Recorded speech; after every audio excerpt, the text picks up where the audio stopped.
Assalamualaikum warahmatullahi wabarakatuh. Selamat pagi semuanya. Semoga dalam keadaan sehat walafiat hari ini. Baik, kita akan memulai pembelajaran hari ini yaitu tentang penilaian kinerja, tujuan, manfaat, ukuran, dan metode penilaian. Oke, apa itu sistem manajemen kinerja atau performance management system? Ini adalah suatu proses untuk mengidentifikasi, mengukur, dan mengevaluasi kinerja karyawan pada satu periode tertentu. Untuk yang pernah bekerja di perusahaan, pasti tahu tentang penilaian setiap tahun ketika kita mendapatkan bonus dan sebagainya. Nah, itu adalah hasil dari penilaian kinerja. Dan penilaian kinerja ini bisa kalian lihat ada below, satisfactory, very good, excellent, bahkan outstanding. Yaitu adalah salah satu contoh dari penilaian kinerja. Tujuannya untuk apa? Tujuannya adalah perusahaan menerapkan sistem manajemen kinerja yang baik agar karyawan merasa adil dan nyaman dalam melaksanakan pekerjaannya. Jadi tidak ada yang merasa anak emaskan ataupun merasa tidak adil dalam pekerjaan ataupun penilaian dan penilaian kinerja karyawan kita akan definisikan dulu apa itu kinerja. Kinerja atau performance adalah hasil yang dicapai seseorang berdasarkan persyaratan-persyaratan atau job requirement. Nah, persyaratan itu juga disebut sebagai standar pekerjaan. Jadi penilaian ini tidak dianggap sah jika tidak ada standarnya. Artinya ketika kita akan menilai kinerja seseorang, maka harus ada standarnya terlebih dahulu.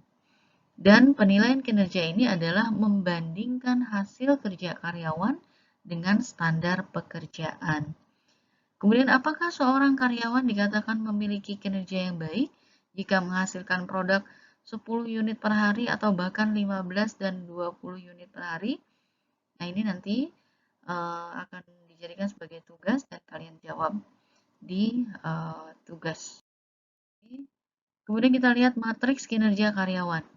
Bisa dilihat nomor 1, yaitu jika jumlah pekerjaan sedikit, kuadran nomor 1 ini, dan kualitas pekerjaannya pun rendah, maka dia masuk kepada kuadran ke-1. Jika jumlah pekerjaannya banyak, tetapi kualitasnya rendah, maka dia masuk ke kuadran ke-2. Sementara jika jumlah pekerjaan sedikit, tetapi kualitas pekerjaannya tinggi, dia masuk ke kuadran ke-3. Dan ketika pekerjaan banyak, tetapi kualitasnya pun tinggi, maka dia masuk ke kuadran ke-4.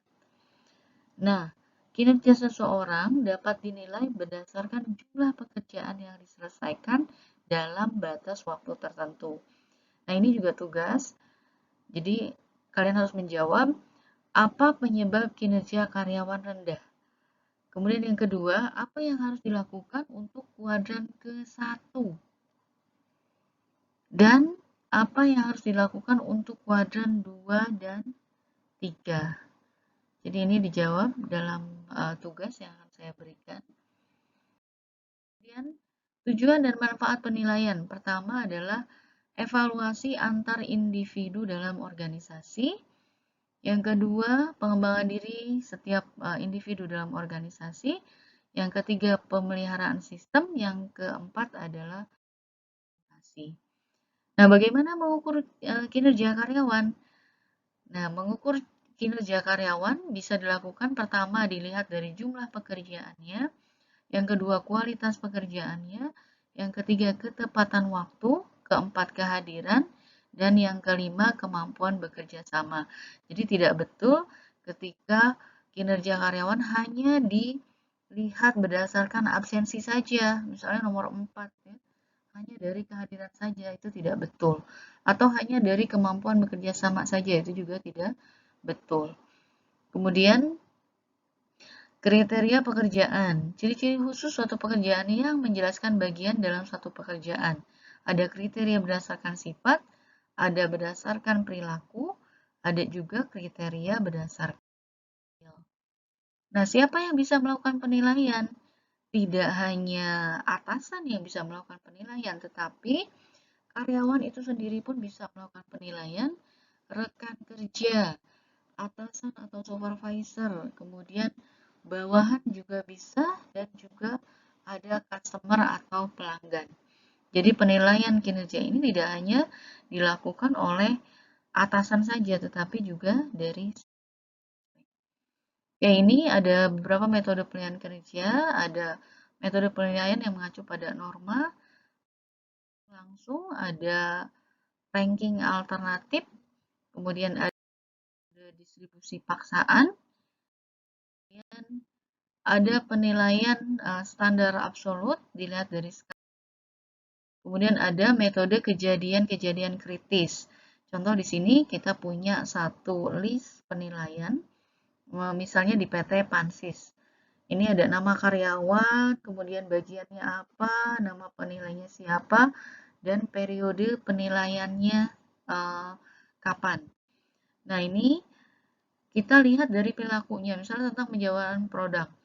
Ternyata kejadian kritisnya adalah dia terlambat menghasilkan produk sebanyak 10% yang seharusnya pada bulan lalu. Artinya perilaku ini dinilai sebagai perilaku negatif. Kemudian juga pendaya gunaan mesin di pabrik naik 20% pada bulan lalu. Nah, ini harusnya positif ya. Jadi ini harusnya positif, salah. Ini harusnya positif. Kemudian ada tentang pengendalian bahan, sebagainya. Kemudian ada skala penilaian berdasarkan perilaku. Definisinya adalah pendekatan skala kritis yang digabungkan dengan skala grafik untuk menghasilkan skala penilaian berdasarkan perilaku untuk memperbaiki kinerja karyawan. Ini kita sebut sebagai BARS, singkatannya BARS, Behaviorally Anchored Rating Scales. Oke, dan BS serta. Nah, kemudian metode penilaian berdasarkan output, ini ada pendekatan standar kinerja, ada pendekatan indeks langsung, catatan prestasi. Kemudian apa saja kesalahan dalam menilai kinerja? Yang pertama, kalian harus ingat adalah efek halo. Nah, ini kesalahan yang dilakukan karena hanya menggunakan satu faktor dalam menilai kinerja seorang karyawan, seperti contoh tadi. Jadi jika penilaian kinerja itu hanya dinilai dari absennya saja, nah itu bisa dikatakan sebagai efek halo. Kemudian yang kedua, kecenderungan penilaian terpusat.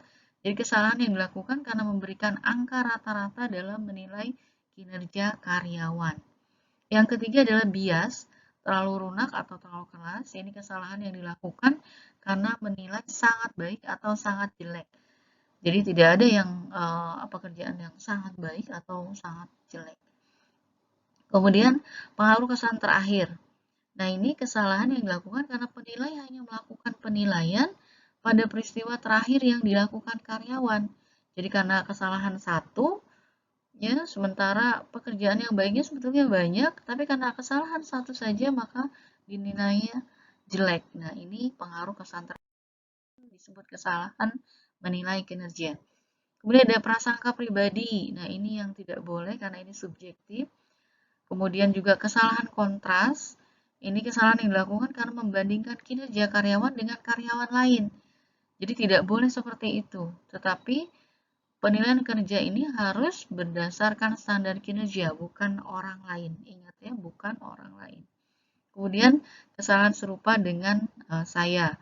Misalnya kesalahan yang terjadi karena penilaian membandingkan dirinya dengan karyawan yang satu kesalahan. Bagaimana cara mengatasi kesalahan ini? Pertama, memastikan dengan benar bentuk kesalahan yang dilakukan dalam penilaian. Yang kedua, memahami secara jelas metode penilaian kinerja. Perlu diberikan umpan balik kepada penilai atas hasil penilaian di masa lalu dan memberikan pelatihan kepada penilai. Nah, ini ada beberapa pelatihan untuk para penilai melalui beberapa tahap.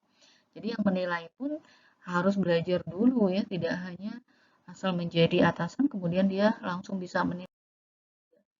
Baik, terima kasih. Hanya itu penyampaian materi dari saya. Mohon dikerjakan tugasnya, dikumpulkan sesuai deadline yang ditentukan. Terima kasih. Wabillahi taufiq wal hidayah. Wassalamualaikum warahmatullahi wabarakatuh.